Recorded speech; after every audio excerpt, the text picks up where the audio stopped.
अध्याय। माया निर्मित नगर में शील निधि की कन्या पर मोहित हुए नारद जी का भगवान विष्णु से उनका रूप मांगना, भगवान का अपने रूप के साथ वानर का समूह देना, कन्या का भगवान को वर्णन करना और कुपित हुए नारद का शिव गुणों को साप देना। ऋषिगण बोले, हे सूत, हे महाभाग, हे व्यास शिष्य, आपको नमस्कार है। हे तात, कृपा पूर्वक आपने हम सभी को जो कथा सुनाई है निश्चित ही आश्चर्यजनक है।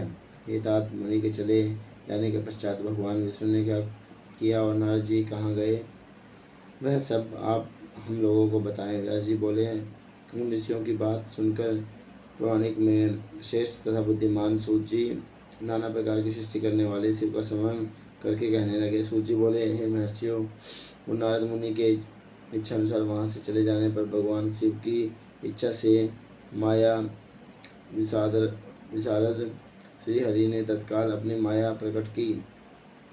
उन्होंने मुनि के मार्ग में एक विशाल 100 योजन विस्तार वाले अद्भुत और अत्यंत मनोहर नाम नगर की रचना की। भगवान ने उसे अपने वैकुंठ लोक में से भी अधिक रमणीय बनाया था। नाना प्रकार की वस्तुएं उस नगर की शोभा बढ़ाती थी। वहाँ स्त्रियों और पुरुषों के लिए बहुत से विहार स्थल थे। वह नगर चारों वर्णों के लोगों से युक्त था। वहाँ शील निधि नामक ऐश्वर्यशाली राजा राज्य करते थे। वे अपनी पुत्री का स्वयंवर करने के लिए उद्यत थे, अतः उन्होंने महान उत्सव का आयोजन किया था। उनकी कन्या का पूर्ण करने के लिए उत्सुक हो चारों दिशाओं से बहुत से राजकुमार आए थे, जो नाना प्रकार की वेशभूषा तथा सुंदर शोभा से प्रकाशित हो रहे थे। उन राजकुमारी से वह नगर भरा पूरा दिखाई देता था। ऐसे राजा नगर को देख नारद जी मोहित हो गए। वे क्रोधित कामासक्त नारद राजा श्रीनिधि के द्वार पर गए। मुनि श्रेष्ठ नारद को आए देखकर राजा श्रीनिधि ने उन्हें श्रेष्ठ रत्न सिंहासन पर बिठाकर उनका पूजन किया। तत्पश्चात राजा ने श्रीमती नामक अपनी सुंदरी कन्या को बुलवाकर उससे नारद जी के चरणों में प्रणाम करवाया। उस कन्या को देखकर नारद मुनि चकित हो गए और बोले, राजन, यदि कन्या के समान सुंदरी तथा महाभाग्यशाली कन्या कौन है? उनकी यह बात सुनकर राजा ने अपने हाथ जोड़कर कहा, मुनि, हमारी पुत्री है, इसका नाम श्रीमती है। अब इसके विवाह का समय आ गया है। यह अपने लिए सुंदर वर चुनने के लिए निर्मित स्वयंवर में जाने वाली है। इसमें सब प्रकार के शुभ लक्षण लक्षित होते हैं। हे महर्षि, आप जन्मस्थ जातक ग्रहों के अनुसार इसका संपूर्ण भाग्य बताएं और यह मेरी पुत्री कैसा वर प्राप्त करेगी, यह भी कहें। राजा इस प्रकार प्रश्न पूछने पर विद्युत हुए मुनिश्रेष्ठ नारद उस कन्या को प्राप्त करने की इच्छा मन में लिए राजा को संबोधित करके यह वाक्य बोले, हे भूपाल, आपको यह पुत्री समस्त शुभ लक्षणों से संपन्न, परम सौभाग्यवती, धन्य और साक्षात लक्ष्मी की भांति समान गुणों की आगार है। इसका पति निश्चय ही भगवान शंकर के समान वैभवशाली, सर्वेश्वर, किसी से पराजित न होने वाला वीर, काम विजयी तथा संपूर्ण देवताओं में श्रेष्ठ होगा। ऐसा कहकर राजा से विदा लेकर इच्छा अनुसार विचारने वाले नारद मुनि वहाँ से चल दिए। वे काम के वशीभूत हो गए थे। शिव की माया ने उन्हें विशेष मोह में डाल दिया था। वे मुनि मानी मन सोचने लगे कि मैं इस राजकुमारी को कैसे प्राप्त करूं। स्वयं में आए हुए नरेशों में से सबको छोड़कर एकमात्र मेरा ही वर्ण कैसे करें। समस्त नारियों को सौंदर्य सर्वथा प्रिय होता है। सौंदर्य को देखकर ही वह प्रसन्नतापूर्वक मेरे अधीन हो सकती हैं, इसमें संशय नहीं है। ऐसा विचार कर काम से मुनिवर नारद भगवान विष्णु का रूप ग्रहण करने के लिए तत्काल उनके लोक में जा पहुँचे।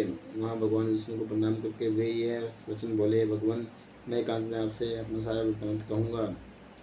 तब बहुत अच्छा है कहकर शिव इच्छित काम करने वाले लक्ष्मीपति श्री हरि नारद जी के साथ एकांत में जा बैठ बोले, हे मुनि, अब आप अपनी बात कहिए। तब केशव से मुनि नारद जी ने कहा। नारद जी बोले, हे भगवान,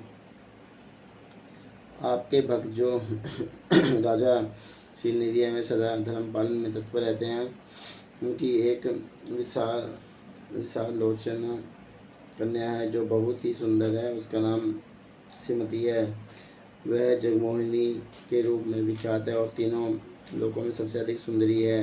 हे विष्णु, आज मैं शीघ्र ही उसका नर से विवाह करना चाहता हूँ। राजा सिंह ने अपनी पुत्री की इच्छा से स्वयंवर रचाया है, इसलिए चारों दिशाओं से वहाँ हजारों राजकुमार आए हुए हैं।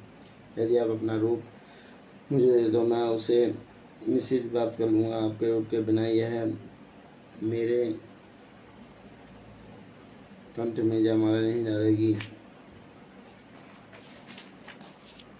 हे नाथ, मैं आपका प्रिय सेवक हूँ, अतः आप मुझे अपना स्वरूप दे दीजिए, जिससे वह राजकुमारी श्रीमती निश्चय ही मुझे वर्ण कर ले। सूजी बोले, हे महर्षियों, नारद मुनि की ऐसी बात सुनकर भगवान मधुसूदन हंस और शंकर के प्रभाव का अनुभव करके उन दयाल प्रभु ने उन्हें इस प्रकार उत्तर दिया। विष्णु बोले, हे उन्हें आप अपने अभिष्ट स्थान को जाइए, मैं उसी तरह आपका हित साधन करूँगा, जैसे श्रेष्ठ वैद्य पीड़ित रोगी का हित करता है, क्योंकि आप मुझे विशेष प्रिय हैं। ऐसे कहकर भगवान विष्णु ने नारद मुनि को मुख तो वानर का दे दिया और शेष अंगों में अपने जैसा स्वरूप देकर वे वहाँ से अंतर्धान हो गए। भगवान की उपरोक्त बात सुनकर और उनका मनोहर रूप प्राप्त हो गया समझकर नारद मुनि को बड़ा हर्ष हुआ।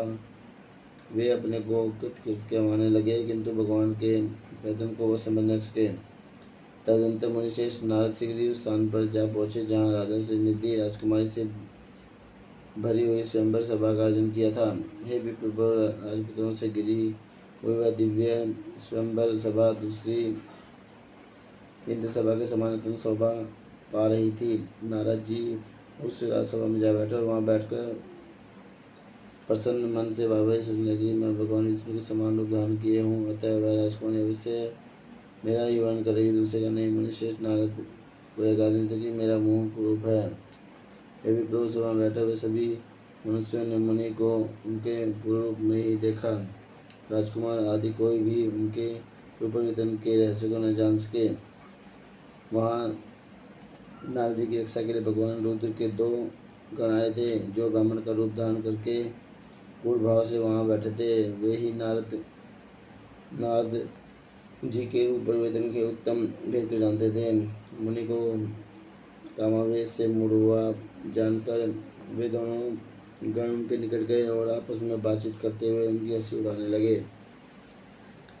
देखो, नारद का रूप निश्चित भगवान विष्णु के समान श्रेष्ठ है, किंतु मुख वानर के समान विकट और महाभयंकर काम मोहित ये व्यर्थ में ही राजपुत्री को प्राप्त करने की इच्छा कर रहे हैं। इस प्रकार की कपटपूर्ण बातें कहकर ही नारद का उपहास करने लगे। मुनि तो काम से विद्वान थे, अतः उन्होंने उनकी यथार्थ बात भी अनसुनी कर दी। वे मोहित हो उस श्रीमती को प्राप्त करने की इच्छा से उसके आगमन की प्रतीक्षा करने लगे।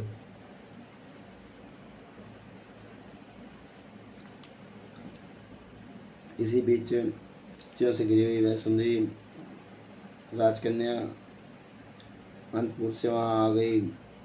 अपने हाथ में सोने की सुंदर साल लिए हुए वह शुभ लक्षण राजकुमारी स्वयंवर के मध्य भाग में लक्ष्मी के समान खड़ी हुई अपूर्व शोभा पा रही थी।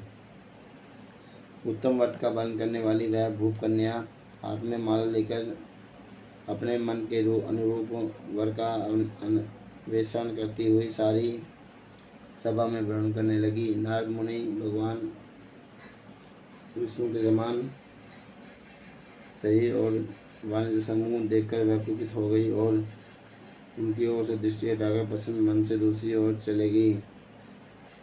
स्वयंवर सभा में अपने मनोवांछित वर को न देख कर वह दुखित हो गई। राजकुमारी उस सभा के भीतर चुपचाप खड़ी रह गई और उसने किसी के गले में जमाएं नहीं डाली। इतने में राजा के समान वेशभूषा धारण किए हुए भगवान विष्णु वहाँ आ पहुँचे।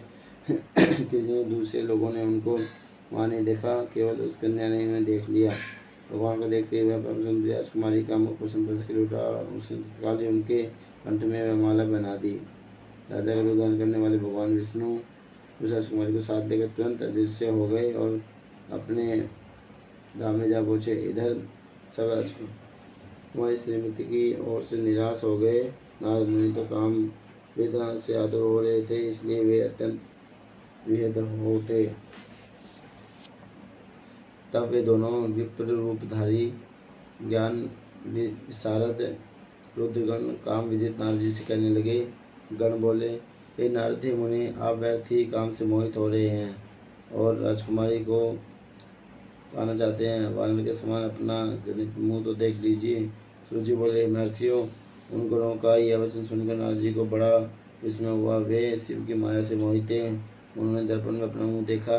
वानर के समान अपना मुँह देखकर वे तुरंत ही कुपित हो उठे और माया से मोहित होने के कारण उन दोनों शिवगुणों को वहाँ यह शाप दे दिया, तुम दोनों ने मुझ ब्राह्मण का उपास किया, अतः तुम दोनों ब्राह्मण के वीर्य से उत्पन्न राक्षस हो जाओ।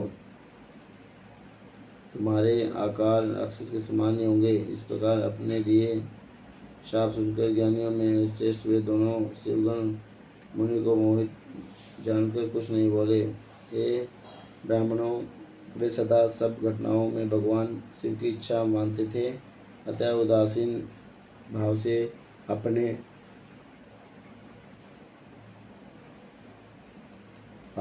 स्थान को चले गए और भगवान शिव की स्तुति करने लगे। इति श्री रामायणे द्वितीयाये रुद्र संहितायां प्रथम खंडे